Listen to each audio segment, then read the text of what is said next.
作为一个刚刚进入苹果生态不到1年的新手呢，你有没有跟我一样的困扰？ macOS 系统的硬盘空间应该如何管理？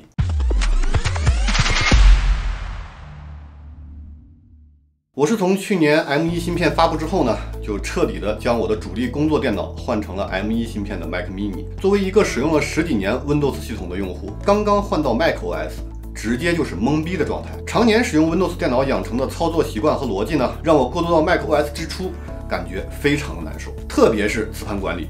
因为 macOS 和 Windows 文件系统的逻辑完全不一样，文件存在哪里，文件怎么删除，磁盘空间怎么又满了，成了困扰我最大的问题。再加上我购买的是盖版的 Mac mini， 硬盘只有256G， 每隔几天呢就要清理一下空间，只能上网翻阅各种资料来学习如何释放磁盘空间。在翻阅资料的时候呢，几乎每个 macOS 磁盘管理的文章和视频都会提到 Cleanman Mac X。既然这么多人推荐，问题肯定不大。现在需要解决的问题就是如何来说服一个使用了10几年 Windows 系统的人去购买一款收费软件。入坑苹果生态，在软件购买上开销还真是让我挺困扰的。在尝试了各种免费或者破解的磁盘管理软件之后，最终我还是购买了 Cleanman Mac X。到现在呢，已经使用了快1年的时间了。前几天 M1 Max 芯片的 MacBook Pro 到货了，第一时间安装的也是 Cleanman Mac X。从我个人的角度出发， Cleanman Mac X 的软件操作逻辑和易用性都非常的符合我使用电脑的习惯。接下来呢，我会把我这1年使用 Cleanman Mac X 的经验和一些遇到的问题分享给大家，希望能帮助到你。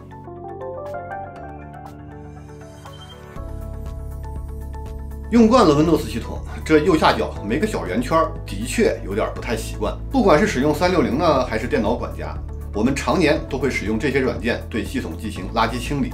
相信对于很多朋友来说，已经是一种解压操作。更换到 macOS 之后呢，没有一个系统垃圾清理的选项，还真有点不习惯。运行 Cleanman Mac X， 点击图标，在出现的菜单最下方会提示您系统现在可清理垃圾的总量。点击进入之后呢，会对磁盘进行扫描，检测系统垃圾，扫描恶意软件和潜在的系统威胁。扫描完成之后呢，点击查看详情，可以查看清理的系统垃圾都是什么类型的文件。点击运行就会开始清理这些系统垃圾了。同时呢，还会运行 Cleanman Mac X 的维护脚本和清理 DNS 缓存，并且释放系统的内存。这个功能不仅清理了系统内的垃圾，还给我们这种 Windows 老用户提供了极大的心理满足感。老 macOS 用户可能会说 macOS 的内存调用机制苹果优化的非常好，根本不需要第三方工具来释放内存。但就像我上面说的，这是 Windows 老用户的心理满足感，是一种解压操作。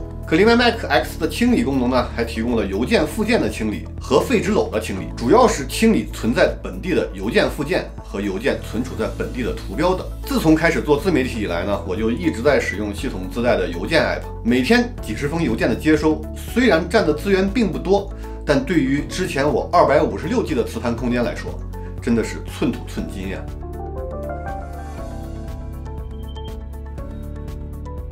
这个模块呢，是我使用频次最低的。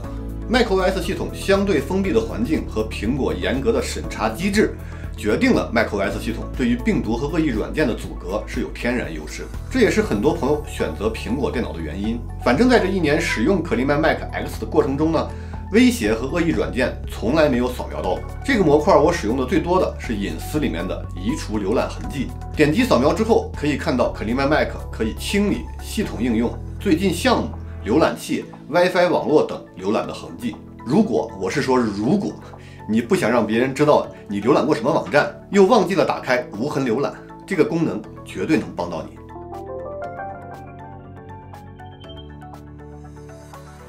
你有没有跟我一样的感受？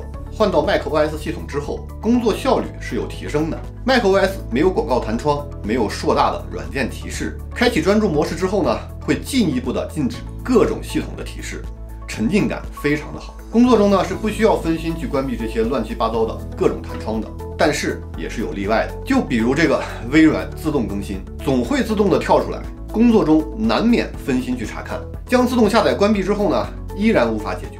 这个问题困扰了我几天，我也是偶尔发现 Cleanman Mac 速度模块里面的优化功能可以解决这个问题。点击查看项目，选择启动代理，将 Microsoft Audio Update 禁用之后，这个烦人的自动运行就再也没有出现过。至于下面的维护功能呢，我用的最多的是里面释放可清理磁盘空间。这个功能是在不影响系统和软件运行的情况下，最大程度的清理你 macOS 里面的无用文件，能释放更多的磁盘空间。我上面说了，我之前的电脑只有256G，我基本上每隔3天就会运行一下，每次都能清理出大概10几个 G 的空间。磁盘空间跟我一样紧张的朋友可以尝试一下。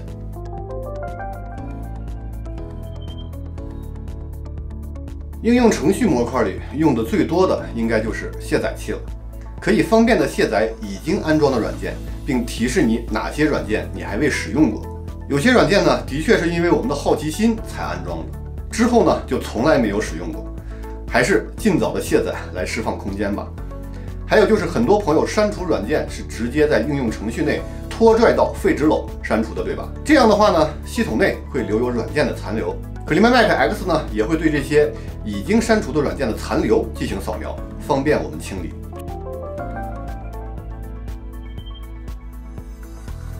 最后要说到的就是文件模块了，这也是我最终决定购买CleanMyMac的原因。我的工作中偶尔会使用 AE 做一些片头和特效，因为使用的少，所以对 AE 的使用上就没有养成一个良好的习惯。每次都是模板下载下来之后，直接打开就开始修改。片头做完呢，发现磁盘空间就满了，然后呢就开始在磁盘内各种翻找 AE 的工程文件，然后再进行删除。可是其他软件的缓存和临时文件呢？磁盘空间到底被什么占用了呢？CleanMyMac X 的空间透镜就可以告诉你。点击扫描会构建你 Mac 电脑的存储图，到底是什么占用了磁盘空间，一目了然。比如我现在安装的软件占用了62G 的空间，用户账户占用了535G。那这530多个 G 都用在哪里了呢？我们进入看一下，我们发现视频用了259G。Final Cut 的2个工程文件，一个占用了142G， 一个占用了117G。桌面文件占用了115G。下面这个 Library 资料库文件夹占用了90个 G， 应该就是我们的 AE 缓存文件了。这时我们进入 AE 的缓存文件夹，就可以看到 AE 的确占用了83G 的磁盘空间。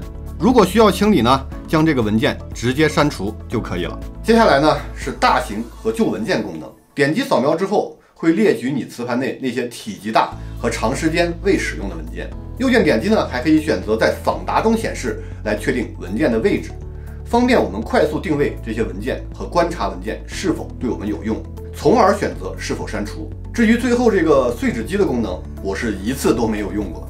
这1年的使用过程中，还没发现有删除不了的文件。苦于去年购买 M1 芯片 Mac mini 只有256G， 在磁盘垃圾清理和空间释放上，真是让我头疼了很久。之前我的 Final Cut Pro 的插件我都要谨慎安装，而这次更换到 M1 Max 芯片的 MacBook Pro， 这夸张的硬盘扩容价格，我看了看我身边的移动硬盘和公司的 NAS， 最终还是选择了1T 的版本。使用了1周左右，发现想敞开了使劲造还是做不到的。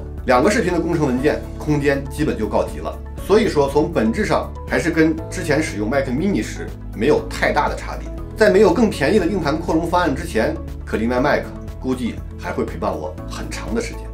CleanMyMac X 呢也支援了最新的 M1 Max 芯片和 M1 Pro 芯片，大家呢可以放心使用。感兴趣的朋友呢，我也为大家要来了优惠的链接，点击我屏幕下方的链接，购买时呢就会有折扣优惠了。感谢您看到这里，我是植武，我们下期再见。